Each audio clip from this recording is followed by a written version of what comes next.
You're watching WRCB Channel 3 Chattanooga, making a difference.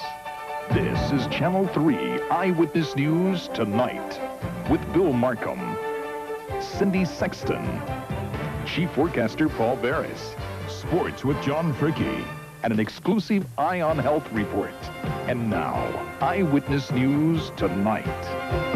Good evening. People in East Ridge are on edge tonight. An arsonist is still on the loose after torching another church, the fifth in just 2 weeks. The latest scene of destruction was Good Shepherd Lutheran Church. Our Peter Linton Smith joins us live from the site of some of the earlier arson fires. Peter, are they any closer to making an arrest? Bill, police are saying that they have some leads and they have some suspects, but they are saying little else. One thing they will tell us, however, and that is if the East Ridge arsonist tries to strike at another church here, he will most likely encounter a police officer on guard. Who would believe a church under armed guard? But in Little East Ridge, police and churchgoers are keeping a vigil at their places of worship, hoping to prevent this. For some reason, an arsonist is burning churches here on a regular basis, 5 in only 2 weeks. Good Shepherd Lutheran is the latest. Even with stepped-up surveillance of churches, the arsonist was able to slip inside and torch this building just before its 40th anniversary. This is the worst of the 5 arsons so far, and what police are worried about now is if they don't catch the arsonist soon, the next blaze could be even worse. Some he had trouble getting started, and then this one, of course, they had no problem with. So if in fact it's the same person, he's learning fast. Now, with 5 local churches in charred ruin, local residents are being asked to watch for and report anything suspicious. You try to cover all the bases. You try to cover any place where he might enter a building or come into a building. So you want to just really cover the whole place.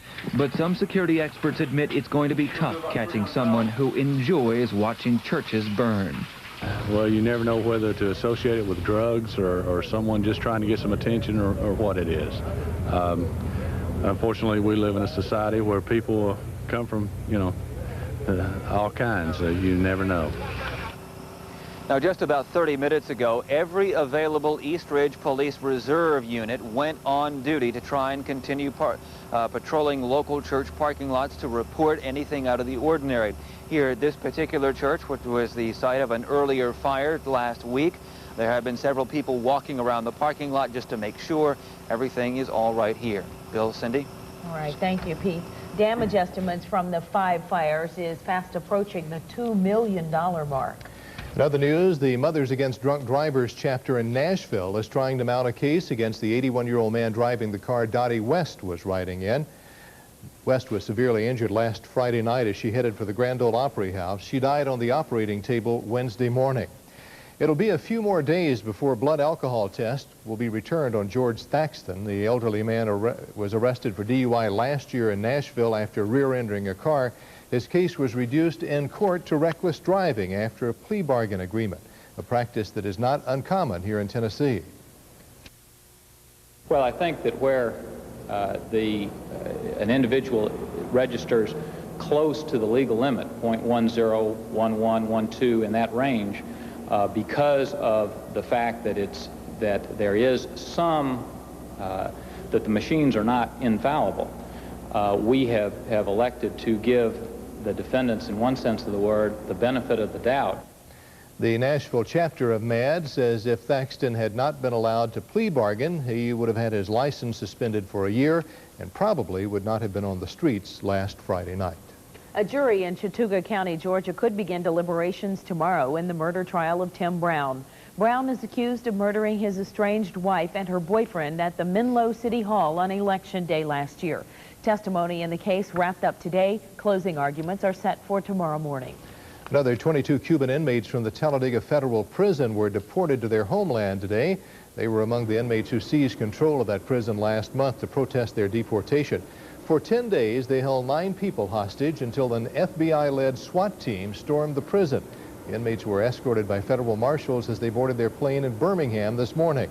This was the second group deported since that prison riot. U.S. Education Secretary Lamar Alexander's education plan would spark some lively debate between city and county schools here in Chattanooga. The former Tennessee governor spoke today about the Bush administration's American 2000 education plan. Alexander wants to encourage competition between schools, saying that parents should have a choice of which schools their children should attend. In every other aspect of American life, we have competition. We have it in our colleges and universities. If you want to go to the University of Arizona or Arizona State or community college, you can make your choice. And the government money, which helps you with scholarships and loans, follows you to the college or the university. We even have it in daycare centers now with federal funding for disadvantaged families. And we think that if parents actively choose the school their child attends, that the schools will tend to be better, that they'll benefit from the competition rather than from a lot of regulation. Congress will take up the education bill this session. Paul's here now with hopefully a dry forecast for the weekend. It's looking like that now for most of our viewing area. Some places, maybe just extreme southern sections of our viewing area down near Chattooga County, DeKalb County, Alabama. Might see a thunder shower tomorrow, but it's going to be really isolated. There have been a few isolated ones tonight. If you got under some of them, they could have been a little heavy, dropping to a ½ inch to an inch of rain. But generally, very few people saw any rain for this evening. Let's take a look at some weather pictures. This is in Florida. This is out near Charlotte County, Florida. Residents were cleaning up the debris from a tornado that touched down early last evening in a residential section of Fort Myers. The twister toppled a number of lines and mangled power and phone lines, knocked out power for several hours, but no one was hurt.